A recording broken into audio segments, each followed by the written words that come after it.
Muy bien, pues buenos días. Muchas gracias a todos por vuestra participación. Bienvenidos a los alumnos del grado en Ciencias del Deporte, a los alumnos del ciclo en acondicionamiento físico, a los alumnos de otros programas, a los profesores y a los medios de comunicación que están hoy acompañándonos y que quieren recoger esta charla coloquio con Enrique Salinas. Nuestra bienvenida en nombre de ADE y nuestra felicitación a Enrique Salinas por el logro tan importante que ha conseguido para España. El que nosotros habitualmente procuramos celebrar los éxitos de nuestros profesores, que a veces es la publicación de un artículo, la publicación de una tesis doctoral, la publicación de un libro, o el acometer algún proyecto emprendedor, o el llegar a la dirección de alguna instancia o de alguna institución importante, ¿no? Y lo celebramos con mucho gozo porque su éxito profesional es también nuestro éxito profesional, ¿no? En este caso estamos celebrando un éxito que es además nacional. Quiero decir que lo hemos vivido con mucha intensidad, con mucho entusiasmo y que se ha vivido en toda España como un gran éxito del baloncesto nacional, ¿no? Pero yo creo que nuestra mirada debe ser una mirada distinta de la que es la del ciudadano común, ¿no? Nuestra mirada es la del científico del deporte, ¿no? Y por lo tanto nos fijamos también en otros aspectos que son muy importantes, ¿no? Para nosotros es un privilegio que Enrique sea profesor de nuestro grado y que nos vaya a contar hoy cosas que a lo mejor no son habituales, que no se cuentan normalmente en los medios y que tienen que ver con los entresijos de lo que es la delegación española en un país como China, en un campeonato del mundo, pero que tienen que ver también con todo lo que tiene que ver con su ejercicio profesional, que tiene mucho de tecnología, que tiene mucho de esfuerzo, que tiene mucho de trabajo, porque no se consigue llegar a esas metas tan importantes si no hay por detrás una planificación, una estrategia y algo minuciosamente elaborado, ¿no?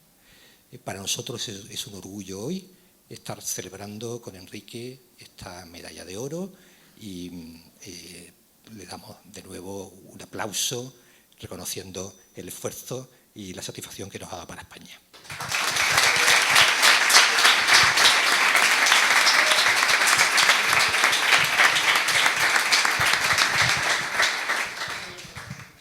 Bueno, yo lógicamente también lo primero darle la enhorabuena a Enrique, aunque ya hemos hablado él y yo largo y tendido de esto, sobre todo por las curiosidades que yo tengo sobre esta temática. Y bueno, segundo un poco las palabras de Gabriel, de que no solo es el éxito que ha tenido Enrique como preparador físico, no solo con la selección, sino que Enrique ya sabéis que trae una carrera con el Unicaja de una dedicación de muchísimos años, ¿no? 13 si no me equivoco, ¿no? Bueno, realmente casi 30 ya, ¿no? Pero vaya. Sí. Digo como preparador. No, lo que pasa que empecé con recién terminada la carrera, con 20 años, 21 años, empecé en la cantera de Unicaja, estuve 14 temporadas en la cantera y luego estuve de profesional 11 años, estuve luego en el primer equipo y ahora llevo 4 otra vez en la cantera, o sea que no solo hay que contar para mí la parte bonita, ¿no?, que es estar en la CB 11 temporadas, sino las horas que me he tirado dando clases en un colegio con horario completo y salir sin comer prácticamente a echar 5 y 6 horas de preparación física en Unicaja por las tardes en la cantera. Los 3 primeros años de forma altruista, sin cobrar un duro, porque el preparador físico no cobraba nada. Pero hay que aguantar ese tirón para luego empezar a cobrar a lo mejor 100 euros al mes y para luego empezar a cobrar un poquito más, pero es lo que hay en nuestra profesión y esa es una de las claves, por eso son ya casi 30 años. Sí, bueno, me refiero a la parte... Ya, pero bueno, también creo que a ellos les tiene que interesar. Sí, básicamente lo que yo quería haceros entender es que al final, esa medalla que hay ahí de Enrique es la culminación no de un golpe de suerte, sino de, como dice él, en este caso, de 30 años de trabajo y dedicación a esto y, por supuesto, de profesionalidad. O sea, no sé si hace muy poco publicaron un artículo en El Sur Sur, también sobre Enrique, hablando de cómo había empezado en esto, y contaba también sus inicios, cómo él quería estudiar ciencias del deporte porque no veía su vida profesional dedicándose a otra cosa que no fuera esto. Y bueno, pues ya digo, como bien comentaba Gabriel, tenemos la suerte de tenerlo aquí de profesor, lleva ya unos años con nosotros, y en estos años pues también podréis corroborarlo los alumnos que habéis estado con él, que no es solo un buen preparador físico, sino que también es un gran profesor y también una gran persona, en este caso. Entonces, bueno, ya digo, nuestra enhorabuena, y teníamos algunas preguntas preparadas que nos gustaría hacer, sobre todo para que ponga en común con nosotros pues la parte. Yo, lógicamente, como vengo de la parte de entrenamiento, lo primero que quería saber es cómo es la fase. Para mí lo que me llama la atención, y a los que os gusta el entrenamiento también, es cómo es la fase preparatoria y clasificatoria del Mundial, porque luego el Mundial son muchos partidos seguidos y es complicado ya que se prepare algo. Entonces, entiendo que la parte preparatoria y planificación inicial es un trabajo de chino, nunca mejor dicho. Bueno, pues la preparación empieza en 2017, con eso os digo todo, ¿no?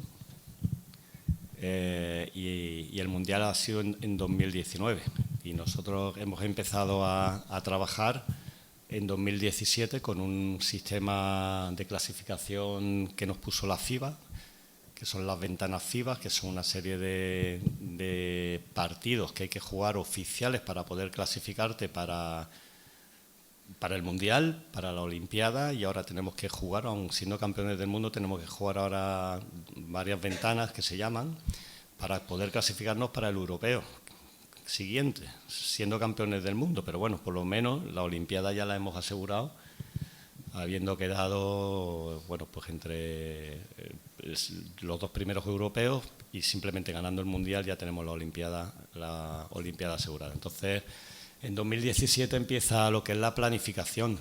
Hay una serie de jugadores que tenemos que empezar a trabajar con ellos, y bueno, sabiendo que esos jugadores no van a ir al Mundial. Un poquito duro, ¿no? Nosotros tenemos esto es como la legión, ¿no? El frente, los que van, los estrategas y los que van al campo de batalla, y estos jugadores, estos 30 y tantos jugadores que han pasado por las ventanas, que tienen el reconocimiento de la federación y tienen medalla. Esa medalla que la veis ahí la tienen ellos también en su poder, se les va a hacer una réplica, y el cuerpo técnico que también ha ido.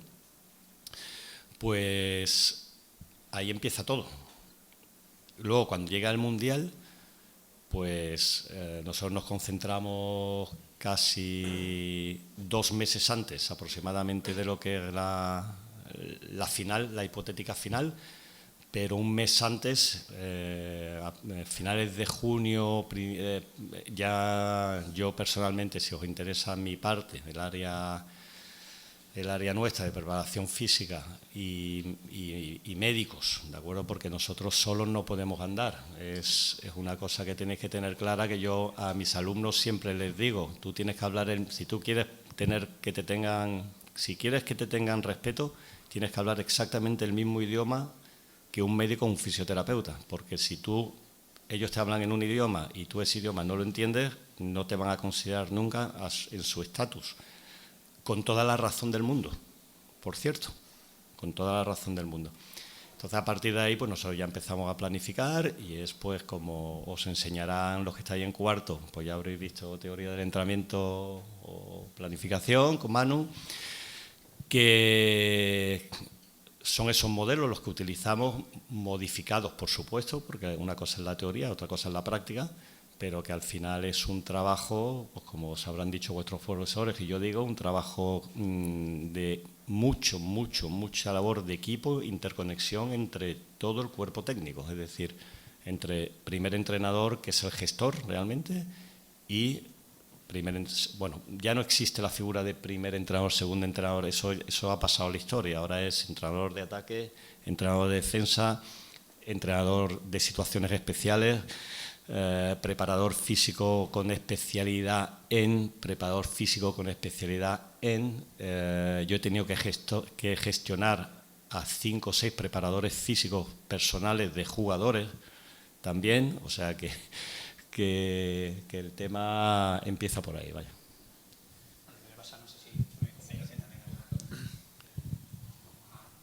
Bueno, Henry, ¿y cuáles han sido las claves del éxito del oro de España en este Mundial? Bueno, me lo acaban de preguntar un periodista y para mí son dos claves. Para mí la suerte existe, pero relativamente. ¿De acuerdo? La suerte que hay que buscarla, la suerte no te llega. Te puede llegar, pues sí, el azar está ahí, los deportes de equipo son azar, los deportes individuales, ahí sí que el azar no existe, allí te la juegas tú solo. Deportes colectivos tienen ese punto de azar que, bueno, sin preparación pues tienes un día mágico y ganas. Pero un mundial no es un día mágico. Un mundial empieza con una primera fase con 3 partidos brutales que a nivel externo la gente se cree que ganar a Irán es muy fácil, que ganar a Túnez es muy fácil, Puerto Rico, pero para nada. Todos esos jugadores, la mayoría de esos jugadores juegan en ligas profesionales, no en tercera división, no, juegan en Alemania en primera división, algunos vienen de NBA. Como no tengas el partido al 100% preparado, te dan un susto y te mandan para casa. Entonces, para mí, el éxito de esta selección radica en 2 aspectos. Uno, en eso que habéis escuchado, que ha salido mucho, que es el famoso ese ADN o lo que se llama la selección española, la familia. ¿De acuerdo? Eso hasta que uno no está ahí dentro no lo podéis entender. Yo lo sé porque yo lo he vivido. Yo lo viví en 2017 en el Europeo, que fue mi primer año con la selección. Y entonces, después de 2 meses, entendí a lo que se referían todo el mundo, todos los que hablaban de ese ADN especial y lo que era una familia. Entonces, el éxito es la unión que hay entre los jugadores. Pero es una unión transmitida por los antiguos jugadores que han pasado cada año por ahí. Es decir, vosotros sois jóvenes, lo mismo no os suena mucho Raúl López, pero Raúl López fue un base del Madrid que fue a NBA, posiblemente de los NBA más potentes que ha habido, Jorge Garbajosa, que hoy en día es el presidente. Todas esas generaciones anteriores y anteriores a ellos han forjado un espíritu, porque eso se forja, es como si esta universidad a vosotros os va forjando, os vamos forjando un espíritu día a día de algo. Y eso, cuando llega alguien de primero, el de segundo, tercero y cuarto ya le está diciendo que aquí es diferente, que este es el espíritu.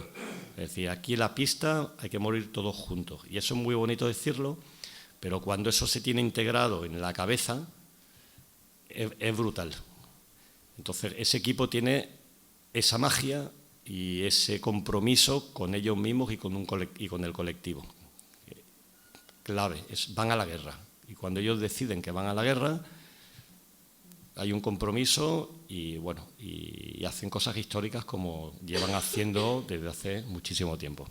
Y la otra parte es que las cosas no ocurren por casualidad, y para mí es tener, en este caso, un seleccionador, un entrenador de gran prestigio, pero no por el nombre ni por casualidades, sino por la preparación que tiene en cuanto a organización de grupos y de la gestión de grupos y de la preparación de lo que es el día a día de entrenamientos y de partidos. Entonces, él, para bien o para mal, él ha elegido un grupo de gente que está con él, que exige al máximo, pero ese máximo hace que cada detalle no pase por encima, sino que el detalle más mínimo se tiene en cuenta. El más mínimo que os podéis imaginar. Me podéis preguntar qué detalle, por ejemplo, pues no sé, pero simplemente un detalle de que el tiempo de entrenamiento va medido al 100%, a lo que os dicen profesores, tal.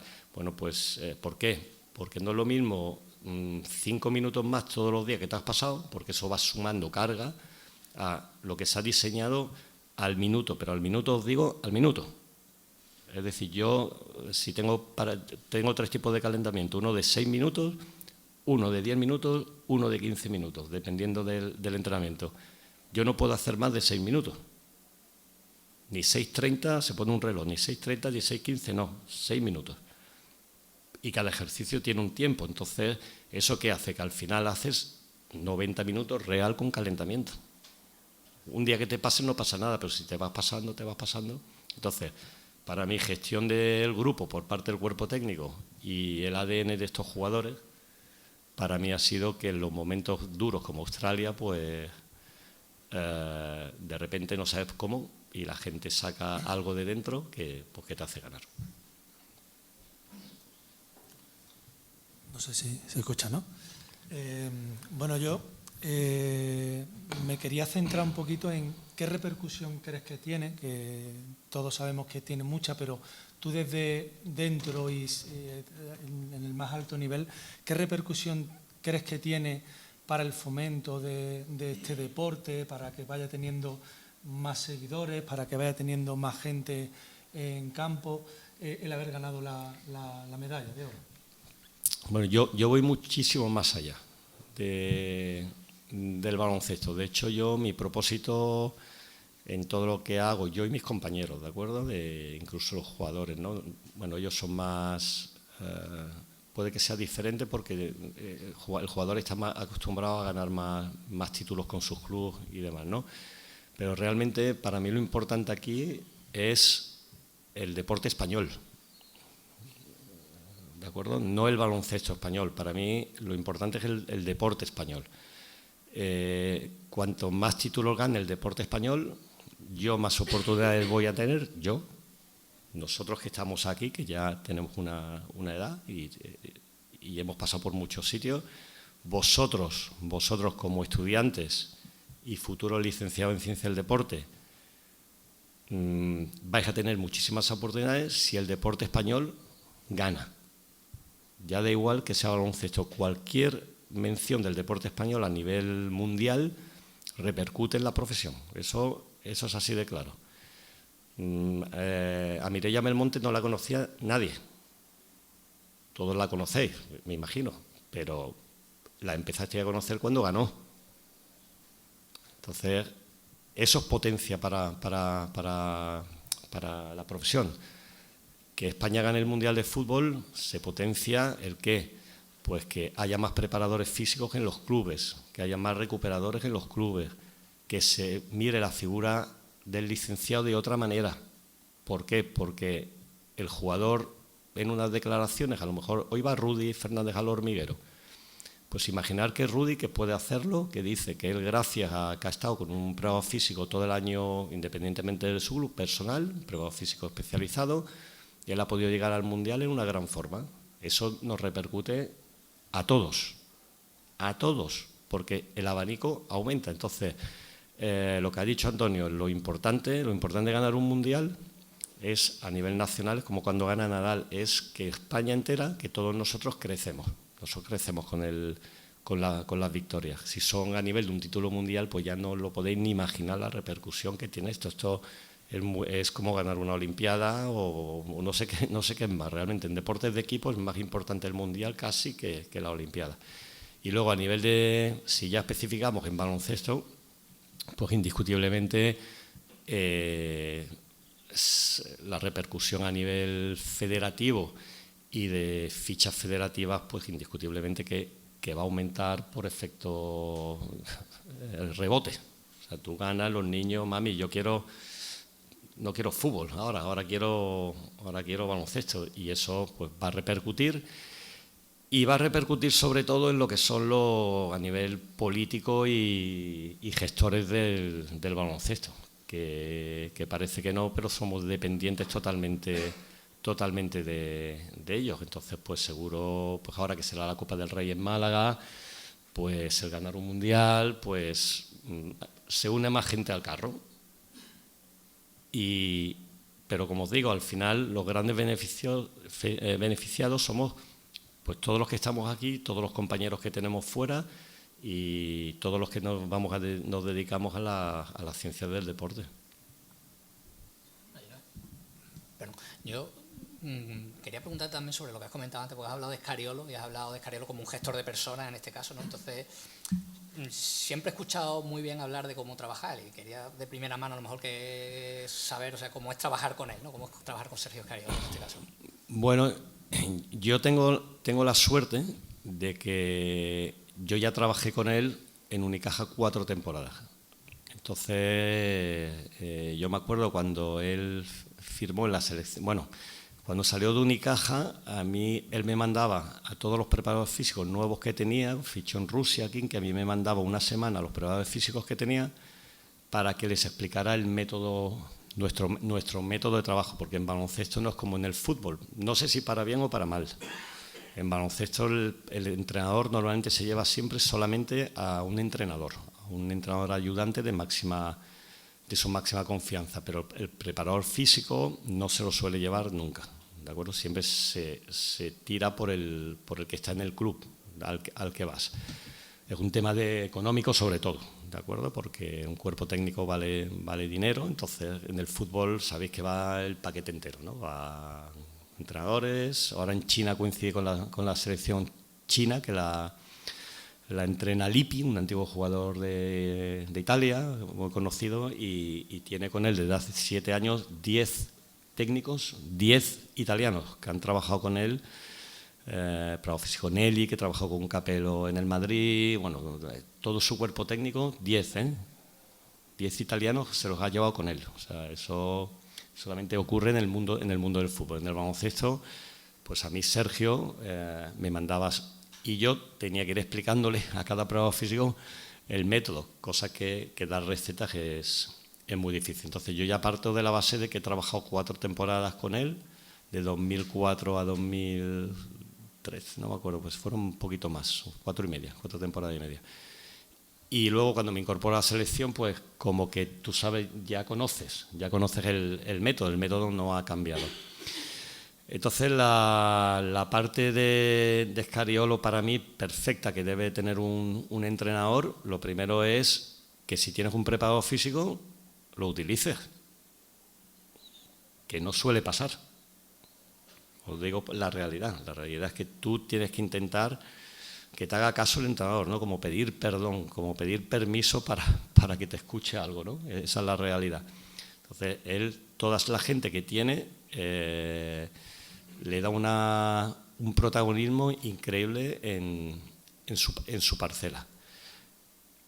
Y todo discutible, es decir, no hay una verdad de por medio, sino que se hacen propuestas de trabajo de entrenamiento, de cargas, de diseño de carga, sobre un método que se tiene diseñado. Los métodos, vosotros vais a ver en teoría y práctica de entrenamiento, veréis muchísimas formas de interpretar la planificación, pero al final con lo que tenéis que quedaros es con lo que tú te sientes cómodo con el entrenador. Si al entrenador no le gusta llamar microciclo, pues no le llames microciclo, llámale semana. Si no le gusta bloque, llámale estructura, lo que él te diga. Pero lo que sí hay que hacer es que el método que te propone el entrenador, adaptarte tú a él. Y una vez que te adaptas al método que tiene el entrenador, que en este caso es muy bueno, tú lo intentas potenciar lo máximo posible para darle respuestas a ese entrenador que te las va a pedir. Porque en el caso de Sergio, él te va a pedir siempre una respuesta a lo que tú le has planteado o te va a pedir una solución y se la tienes que dar además inmediata. No valen el es que, no existe, no. Tienen que ser soluciones inmediatas. Entonces, yo he trabajado con muchísimos entrenadores de mucho nivel. No estoy diciendo que unos son mejores que peores, son diferentes. Hay algunos entrenadores que al tema de preparación física, entendida como no solamente que el jugador esté optimizado, sino que la planificación de la temporada tenga una lógica y que se apoye en el entrenador, en el preparador físico para ello. Y he estado con entrenadores que no quieren que el preparador físico intervenga en eso y ellos deciden pues los momentos de la temporada donde ellos quieren que tú le pongas al equipo, es variable. Pero no hay mucho más secreto que una gran preparación por parte del entrenador.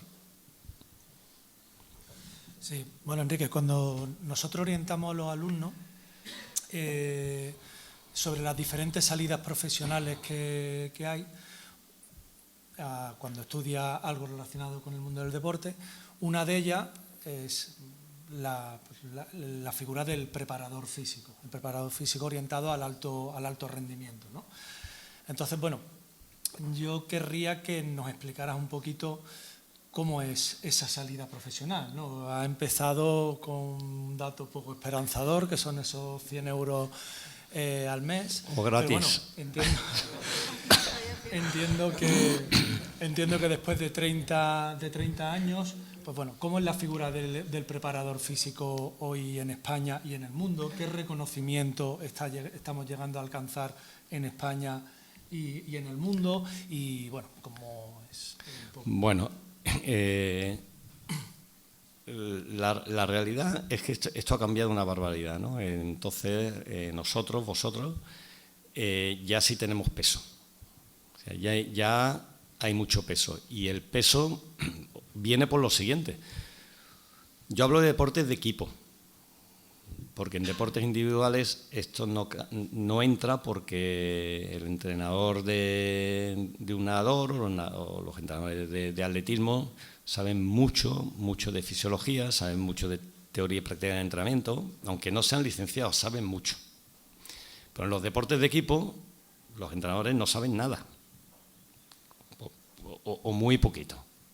Entonces, el gran salto que hemos pegado en los últimos, pues te voy a decir, como 15 años, es que hay mucho licenciado en ciencia del deporte, entrenador de primer nivel, en los deportes de equipo. En ACB, a mí me han llegado a decir lo siguiente, a mí me han llegado a decir en baloncesto, cuando yo intento explicar algo, me han llegado a decir directores deportivos, directores generales, sí, pero ¿cuántos INEF conoces tú que entrenen en la ACB? Y yo les decía, ya llegarán. Ya llegarán, hay que dar tiempo. Cuando yo estudié ciencia del deporte, había solamente 4 facultades en España.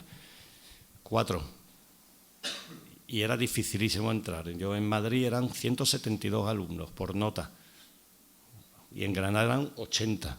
Vaya, es que me acuerdo perfectamente. Y eran 4. Claro, ¿cómo van a salir? ¿Cuántos licenciados tienen que salir? Pues ahora hay muchísimas facultades. Entonces, pues están saliendo gente que no se quiere dedicar a la preparación física. Hablamos de alto rendimiento, por eso no me centro en eso, sino que se quieren dedicar a ser entrenadores. Entonces, ahora en ACB, por ejemplo, muchos de los entrenadores nacionales son licenciados en ciencia del deporte y esa gente han pasado por aulas. Entonces, ellos sí le dan valor a la figura del preparador físico, del licenciado. Entonces, eso es lo que estaba diciendo. Cada vez sois más vosotros y cada vez vais a estar en puestos de responsabilidad como primeros entrenadores. Como habéis pasado por aulas y habéis escuchado a los profesores decir no, que lo habéis estudiado, vosotros le vais a dar importancia a un preparador físico porque tú te vas a dedicar a entrenar, no a la preparación física. Entonces, el panorama para mí ha cambiado a partir de que hay muchos licenciados ya dentro de los primeros equipos. Otra cosa que ha cambiado mucho para bien, lo del dinero lo dejo para lo último, ¿vale? Otra cosa que ha cambiado mucho es que el extranjero es una fuente brutal de trabajo, que no la tenéis en mente. Y yo, que acabo de estar en China, no os podéis ni imaginar la cantidad de trabajo que hay allí para nosotros, que estamos súper bien considerados los españoles a nivel de ciencia del deporte. La cantidad de trabajo que hay, bien pagado no, lo siguiente. Entonces, pero claro, es lo que os vamos a decir todos los profesores que estamos aquí. El pastel está repartido entre muy poquita gente. Aquí el bueno gana siempre. Y no es poneros trampas porque os voy a dar clase de más. Aquí el pastel es muy pequeñito. Aquí el que más sabe, el que ficha, el que te llevan. Si no, son casualidades. Cuanto más sepas, mejor preparado estás, más oportunidades vas a tener. Eso os lo digo de ya. El extranjero es una vía brutal hoy en día porque la he vivido en los sitios que está ahora con el Mundial. Entonces, el panorama ha cambiado una barbaridad para el preparado físico.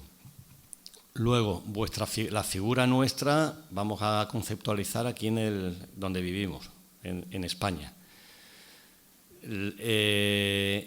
ya es impensable prácticamente clubes que no tengan preparador físico. De hecho, el otro día, que me alegré mucho, un colegio de aquí público del Palo, el Valle Inclán, tenían un preparador físico para la cantera y este año han fichado a otro preparador físico. Indiscutiblemente, como cuando yo empecé, es un segundo trabajo, a lo mejor un tercer trabajo, pero para empezar, es que yo no conozco a nadie, lo que ha dicho Manu, creo que ha sido, o Gabriel, yo no conozco a nadie que yo no voy a un mundial porque vamos al mundial, sino que tienes que empezar comiendo mucho barro, muchísimo barro y luchando mucho para luego tener experiencia, estudiando mucho por la noche, alta, tenerte que levantar a trabajar a las 8 y pegarte por la noche estudiando porque estás haciendo algo importante y tienes que seguir y tienes que dar clases. Entonces, la profesión para vosotros la veo muy bien, y en Málaga en concreto también creo que la figura del preparador físico está creciendo. El otro día me dieron un detalle también del Málaga, en el fútbol, donde también están intentando hacer cosas nuevas y están buscando licenciados en ciencia del deporte. A mí ayer tuve una reunión con la directiva de mi club para incorporar un preparador físico nuevo a la cantera, porque somos 4, de ellos uno de aquí, de ADE, alumno nuestro, para incorporar a otro preparador físico que, si todo va bien, es de aquí de ADE también, que ha terminado este año. Y si todo sale, y ya seríamos 5 personas en plantilla. Entonces, el panorama está bien, pero os vuelvo a decir lo mismo. Me voy ahora a la parte económica. Como cualquier trabajo, hay que empezar, demostrar y poco a poco ir creciendo. Pero yo os veo muy bien, sinceramente. Veo que vais a tener muchas posibilidades.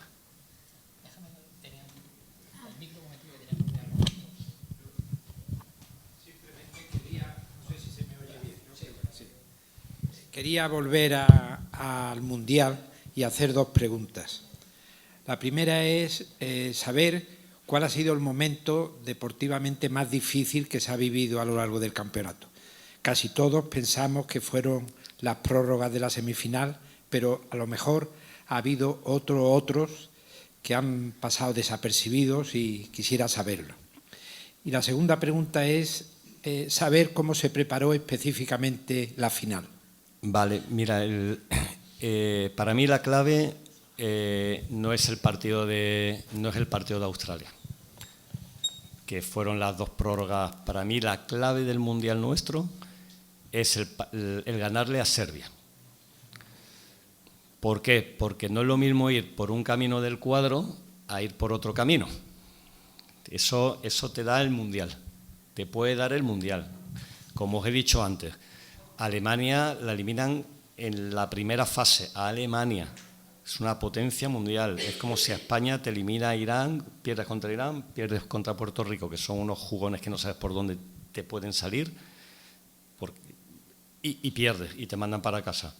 Pero si haces los deberes bien, si haces las cosas bien, al final ganar a Serbia nos hace que vayamos por el grupo de Polonia, de Checoslovaquia, de Australia, y nos toca cuartos contra Polonia, que no es lo mismo que enfrentarte a Francia o a Estados Unidos, indiscutiblemente. Entonces, nosotros cuando le ganamos a Serbia, lo que os he dicho del ADN nuestro familiar, es como cuando ya hueles sangre, dices, hemos ganado a Serbia, esto hay que agarrarse a esto porque es la gran oportunidad. Lo dijimos así, dijimos, ahora es nuestra oportunidad, ahora sí que realmente podemos hacer algo grande.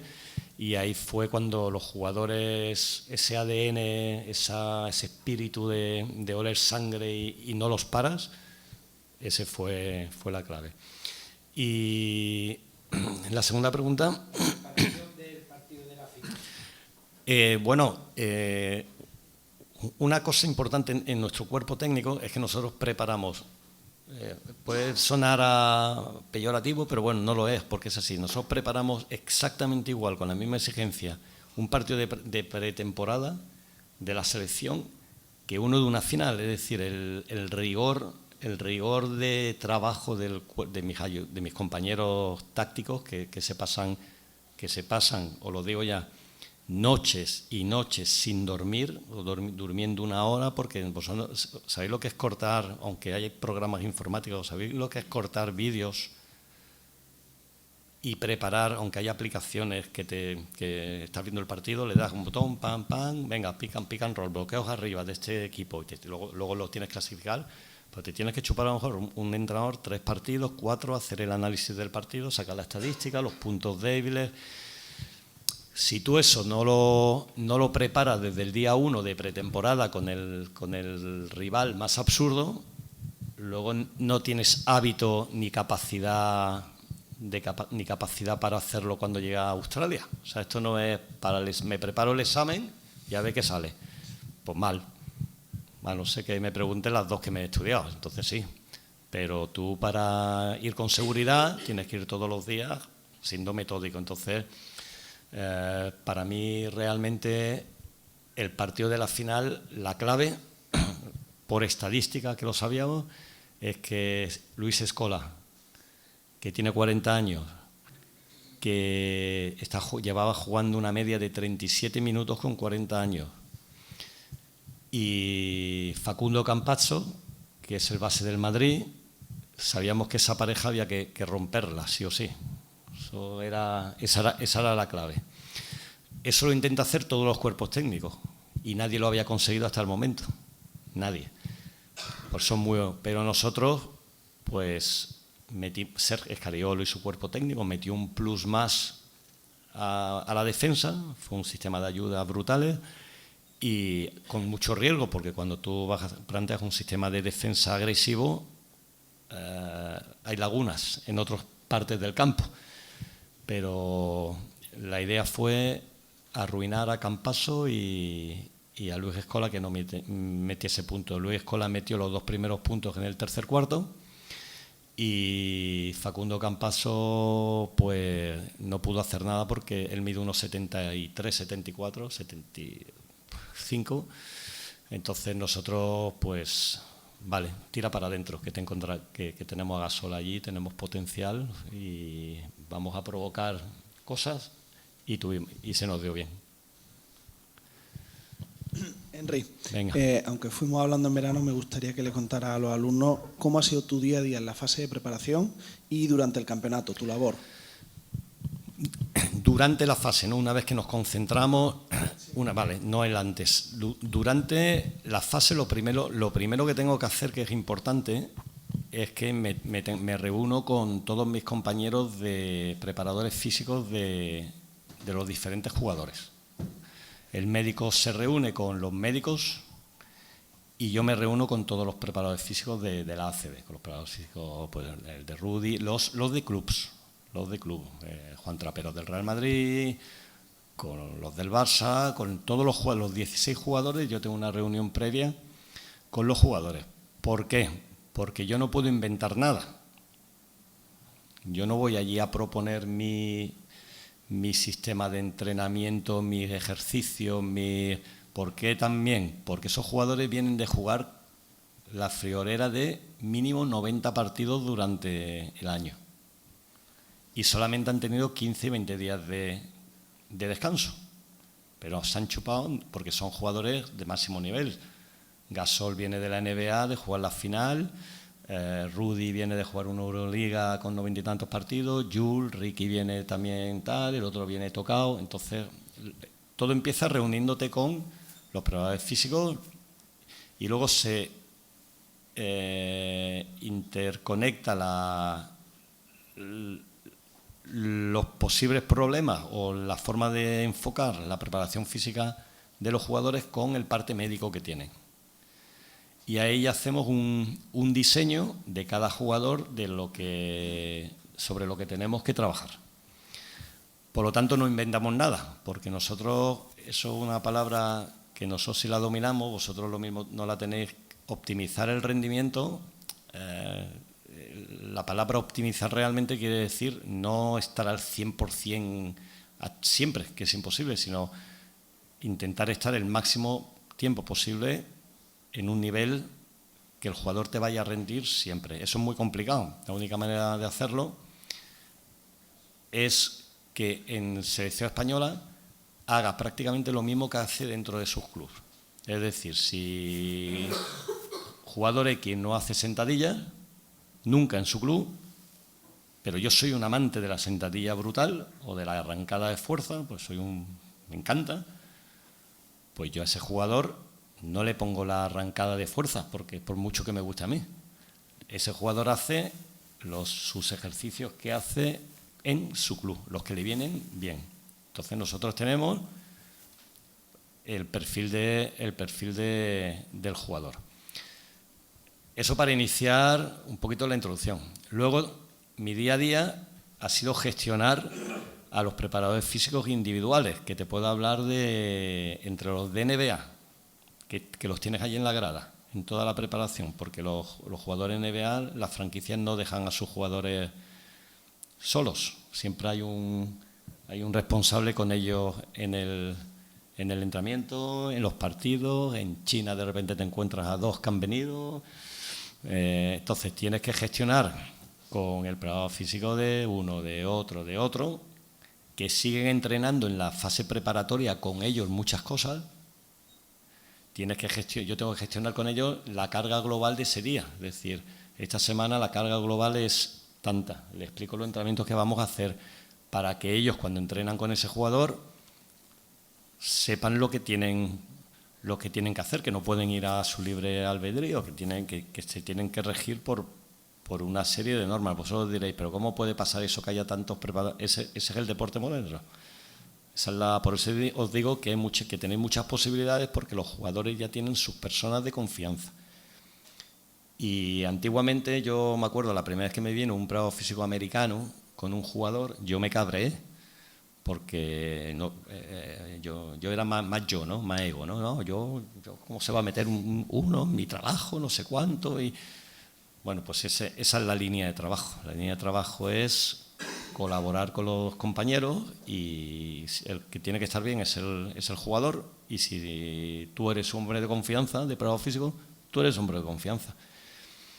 Entonces, una vez que tenemos el perfil del jugador sacado y lo demás, ya somos 2 preparadores físicos, yo soy el responsable del área, tengo un compañero que está muy preparado en readaptación, podríamos decirlo, más en recuperación. Y ya yo por la noche ya se ha preparado el entrenamiento, se ha diseñado el entrenamiento, se ha diseñado el sistema de cargas, y aproximadamente casi 2 horas antes del entrenamiento de la mañana, 2 horas antes, los jugadores ya hacen preparación física individual. Nosotros lo aislamos todo. Es decir, en una primera fase, 2 horas antes, vamos llamando, no más, somos 2 preparadores físicos y no trabajamos con más de 3, los 2. Está bien la relación, ¿verdad? ¿Vale? Pero no hace falta entrenar 1 hora. Con cargas de 20 minutos, a nosotros nos es suficiente. Entonces, en 2 horas van pasando por nosotros, pues eso, en 20, 25 minutos, 20 minutitos. Tenemos los compañeros preparadores físicos de ellos, que también, gracias a ellos, nos sacan de muchos apuros, muchísimos apuros. Por eso os digo que es muy bueno esto que yo estoy diciendo. Y empieza ya el entrenamiento técnico-táctico. Yo soy el responsable de llevar el calentamiento más físico, vamos a llamarlo así, como más preventivo, más de activación neuromuscular, más así. Y mi compañero, nos dividimos el calentamiento, el más luego de darle la parte específica, con balón, para que entre ya en el sistema táctico.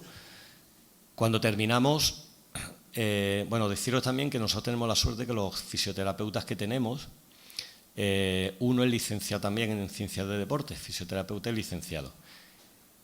El médico también sabe muchísimo de parqué, es decir, que se tira al suelo a trabajar, a proponer tareas, y el otro fisioterapeuta, que es del Barcelona, también está muy preparado en entrenamiento.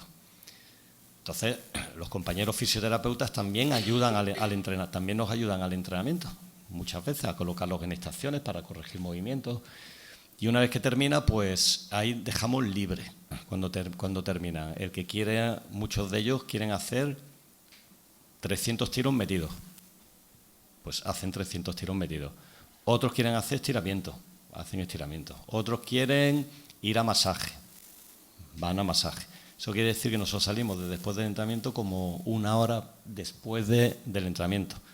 Por eso las sesiones son a lo mejor de 9 de la mañana a 1 de la tarde.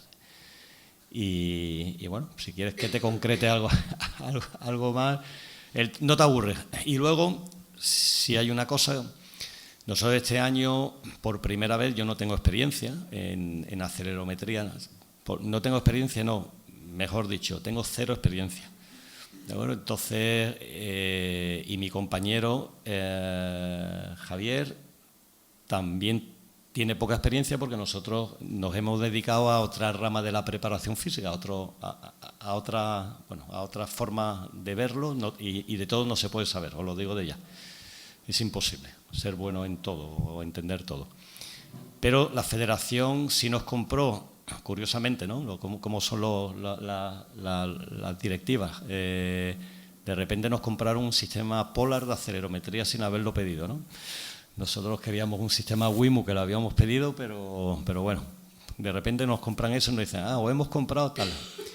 Y entonces, pues bueno, pues durante el entrenamiento, pues nos tuvimos que poner en 4 o 5 días a leer y a llamar a gente más experta para que nos explicara cosas, y nos pusimos al día. Y bueno, tuve la suerte, eso lo comenté a Manu, que un íntimo amigo mío, que es ingeniero informático y trabaja en banca, en datos, pues se ofreció a hacerme un algoritmo y a descifrarme todos los datos que daba esa máquina. Entonces tuve la gran suerte de las cosas, ya os digo, que coincidimos, y entonces me filtró la información, y él nos decía todos los días, él desde Madrid, nosotros desde China, donde estábamos, nos decía la tendencia que se estaba dando. Y bueno, eso fue también como una motivación para el día a día, terminar el entrenamiento y ver qué había pasado en ese entrenamiento. Y luego, durante el entrenamiento, sí, lo que sí hacemos es que de los dos, uno controla el minutaje de ejercicio para que el entrenador esté en hora, porque aunque os he dicho que Scariolo es muy metódico, o el cuerpo es muy metódico en el tiempo, sí es verdad que si tienes una persona, una mosca cojonera detrás que te va diciendo te falta 30 segundos para este ejercicio, al final se adaptan las cargas. Entonces, uno estaba pendiente del minutaje y otro estaba pendiente en el ordenador de ver qué estaba pasando en ese mundo de gráficas que van para arriba, van para abajo y no tienen ni idea de lo que está pasando, y a la espera de que termine el entrenamiento para descifrarlo, ¿no? También. Bueno, yo simplemente ya por ir cerrando un poco la entrevista, pues nada, darte las gracias por esta anécdota, esta historia que has compartido con nosotros, porque creo que al final son experiencias que nos ayudan a todos a aprender y son motivantes también para en este caso, futuros profesionales de estos, que vean que hay salidas en esto y que el éxito está ahí. Simplemente, bueno, que como tú bien dices, hay que trabajarlo y hay que estar detrás de ello. Y nada, reitero mi enhorabuena y un aplauso para Enrique, por favor.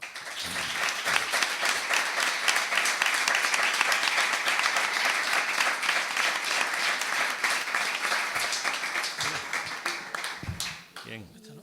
Estudiar.